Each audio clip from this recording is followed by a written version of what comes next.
Even when you pump it into the sport, that guy's cruising, man. Hold on, let me just restart. Am I going that slow? It's 65 here, people. People just feel being like hooligans. Should I show them real quick?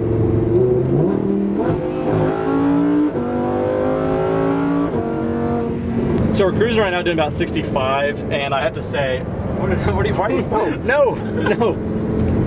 All right.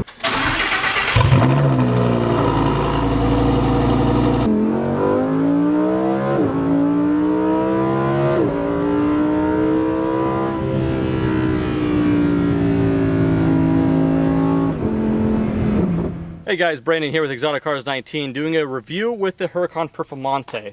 Although I was online looking at a bunch of reviews and there's already so many reviews on the Performante, so what am I going to do different? Well, to make it a review, I'm going to run through some of the specs and all that stuff, but I've driven this on 2 different occasions, ridden on it and a couple more, and the biggest takeaway with me with this car was how daily drivable it is. So more on that in a second. However, let's go over some quick specs, things that you probably already know. 5.2 liter naturally aspirated V10, 631 horsepower, 442 pound-feet of torque. It only weighs 3,050 pounds, 0 to 60 in 2.4 seconds, thanks to the 7-speed dual clutch automatic. 202 on the top speed. Top speed not a thing. Track is, that's why the Nürburgring ring time is 6:52. It does that because of Alla. Alla means wing in Italian. Aerodynamica Lamborghini Attiva. It uses a valve versus hydraulics that weigh a lot, so it happens very instantly, and it does it on both sides, up front and on the rear, depending on the corner you're in. It's almost like torque vectoring, but with air. It's pretty cool. So yeah, that was patented, and that's kind of the Huracan Performante's big takeaway with the standard Huracan. MSRP is $274,000 and change, all optioned out. Current market value as of June of 2018, more like $310, $330, $340, maybe $350 with the specific paint job. Speaking of paint, this might appear as matte orange, which is a factory option from Lamborghini, but this one's actually Orancio Borealis, which is a glossy pearlescent orange, but it has XPEL Stealth, so it comes off as matte. So it's nice though, because it's also protected. That's the boring specs and review. I say we drive it, talk about why it's so great as a daily driver, and get on the gas a little bit as well. So, Ian, in.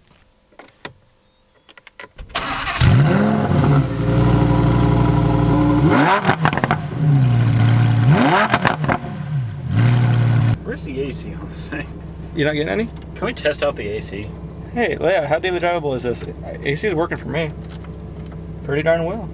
So I'm not lying to myself when I call it daily drivable. In fact, there's 2 things that jump out to me that make it not daily drivable that you guys might like to hear. For one, no cup holders. That's why you have to have a passenger with 2 hands.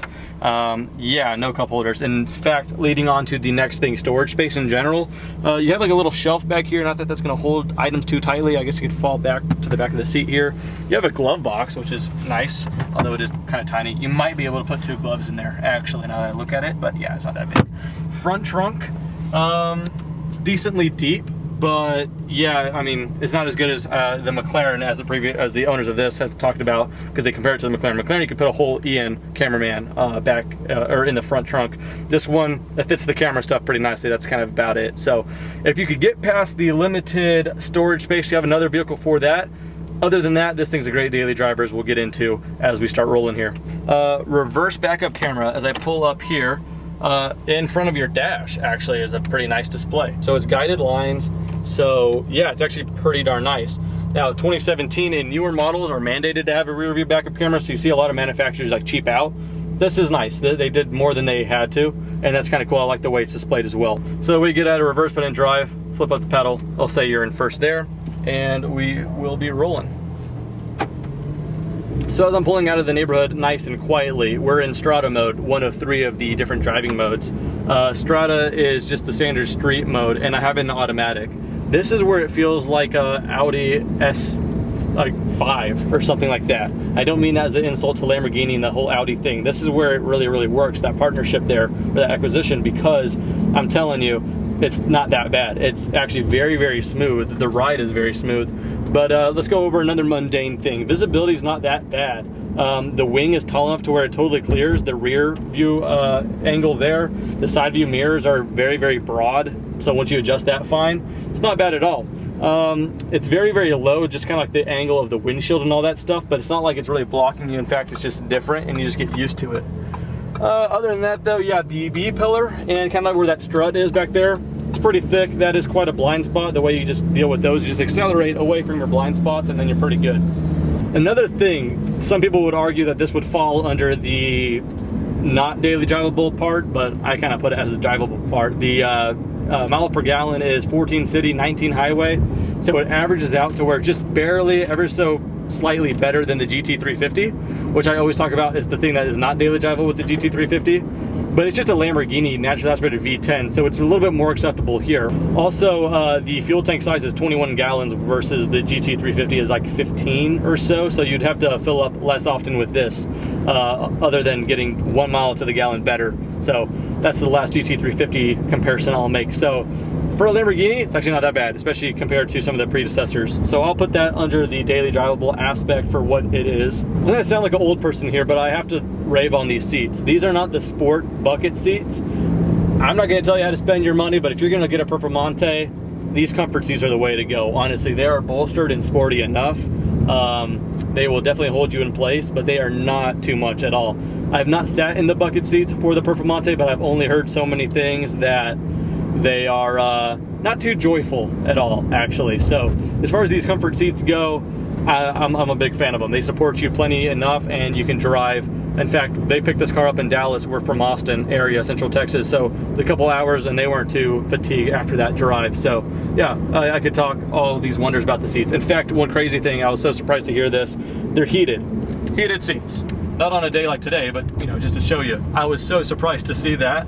Also on the comfort seats, all the adjustments, lumbar and all that stuff are all electronic on the side. So for a Performante, I was actually really surprised because this is the weight-saving performance car for the track, and knowing the figures that it did on track, yeah, those little features are kind of surprising to me. So again, more reasons to go for comfort versus the buckets. Just take that for what you will. So we're cruising right now doing about 65. There's a bit of road noise, but nothing that you have to really shout over. But in strata mode, in automatic, all the shifts are very seamless. Now that's both sporty and just on strata. On Corsa and strata, all the shifts have been very nice with this dual clutch 7-speed versus like the E-gear from the Gallardo. Yeah, I've experienced that. It kicks you in the back, which is fun on track, but also destroys its own clutch at slow speeds versus, yeah, you won't get any of that here. The ride is just so good though. We're in strata, which is stiff and responsive enough, but it's just not too overbearing and harsh or nothing like that. I would like to compare it real quick to the 911 GT3 in that this is actually easier to drive than a GT3. I've driven a few of them. Let me just go ahead and put in strata real quick, quiet it a little bit. I've driven the 911 991 GT3 and it's such a great transmission and overall car at speed. However, at stop signs and all that stuff, it's very clunky. So here I am going to put it back in automatic. In strata, we have a stop sign to come to, and you'll see just how smooth it is. Versus the 911 can be a little clunky. You feel when it lets go of the clutch. Versus this right here, still in 7th gear, 6th, 5th, 4th, 3rd, 2nd, and 1st. That's smooth. I mean, that decelerates as good as any German sedan. I'm not joking, I'm not exaggerating. And as we accelerate, 25 miles an hour, we're in 3rd gear. You hear the shifts, but they're just smooth. Yeah, that's what really took me back from that. Again though, Corsa, automatically put in manual.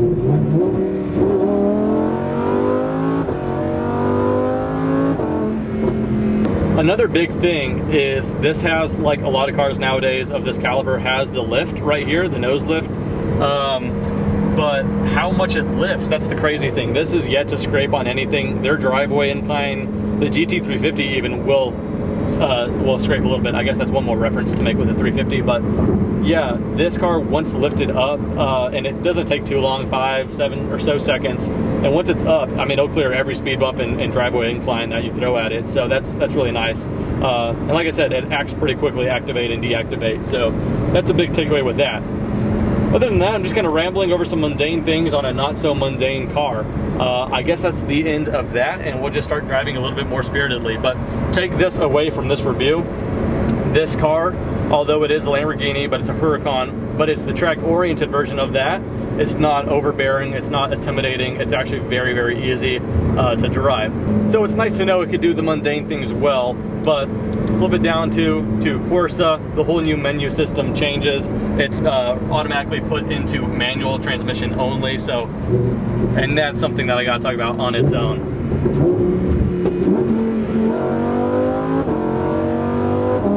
I'm short shifting there just to prove a point. The thing shifts so quick. It's just so quick. I mean, I love the paddle shifters here as well. They're large and they stay in position.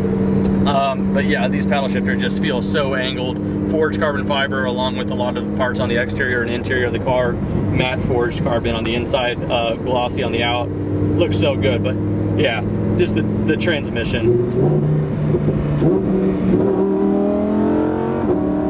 I'm gonna have to go to Redline soon enough just for the video, but it's just fun to even short shift it.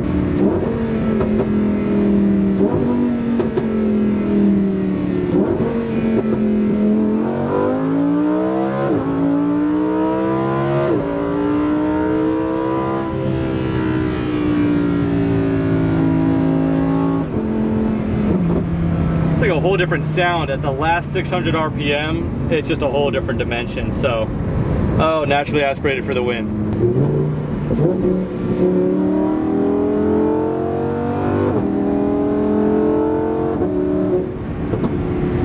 That sound, man, I swear.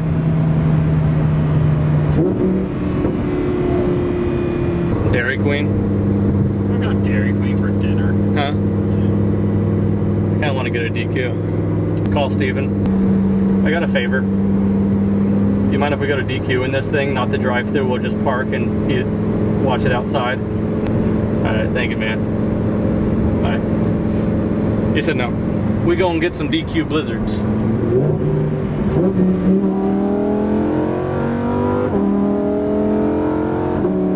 All right, continuing the test with how daily drivable it is. We are out getting some fine dining.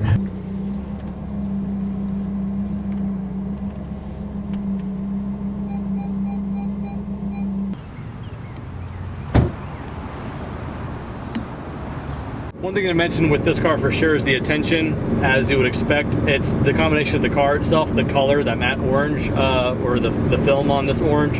But man, it gets quite a bit of attention. In fact, we're in the cul-de-sac of a neighborhood filming the video, and some landscapers or whatever came out and wanted to check it out. So, but yeah, I'm sure the owner can attest to that. But from my short experiences with this, it gets a bit more attention than even the McLaren, and the McLaren stuck out like a sore thumb, especially with the vinyl and everything on that. But yeah, this thing, you don't get it if you want to be shelled away.